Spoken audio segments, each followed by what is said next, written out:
কালকে যে 16ই ডিসেম্বর এই ব্যাপারে আলোচনা হয়েছে, প্লাস আমাদের এই 25শে ডিসেম্বরের ব্যাপারে আলোচনা হয়েছে, 31শে ডিসেম্বরের ব্যাপারে আলোচনা হয়েছে, এবং প্লাস এই যে তবলিগ যে জামাত এই ব্যাপারে আলোচনা হয়েছে, নর্মাল আইন শৃঙ্খলা ব্যবস্থা ব্যাপারে আমাদের আলোচনা করা হয়েছে, এবং অন্যান্য কিছু যে ট্রাফিক সমস্যা এইগুলি ব্যাপারেও আমাদের আজকে আলোচনা হয়েছে। আইন শৃঙ্খলা পরিস্থিতি যে অবস্থায় আছে এটা থেকে আরও উন্নতি করতে হবে, এবং যে কোনো পরিস্থিতিতে আইন শৃঙ্খলা আরও উন্নতি করতে হবে, এবং এই যে 16ই ডিসেম্বর সবাই যেন ভালোভাবে উদযাপন করতে পারে এই ব্যবস্থা আমাদের করতে হবে।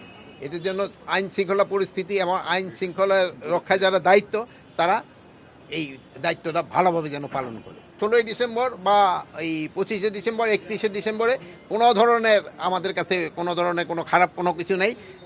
অন্যান্যবারে যেভাবে হয়েছে এবারও এইভাবেই হয়ে যাবে। ঢাকা শহরে একটু ছিনতাই বেড়ে গেছে, এই জন্য আমরা পুলিশের ইনস্ট্রাকশন দিয়েছি শেষ সাথে সাধারণত ছিনতাইটা হয়, শেষ সাথে যেন পেট্রোলিংটা বাড়াই দেওয়া হয়, শেষ সাথেটা একটু বেশি হয়, এরাও ঘুমায় পড়ে, পুলিশও একটু হয়ে যায়, এই জন্য আমরা শেষ সাথে যেন পেট্রোলিংটা বাড়াই দেয়। এবং এটা অবশ্যই যে আপনি যেই কথাটা বলছেন আমিও আপনার কাছে ডিসএগ্রি করবো না, আপনি সত্যি কথা বলছেন, এটা যেন কমায় আনা যায়, যেন এলিমিনেটই করে দেওয়া যায়।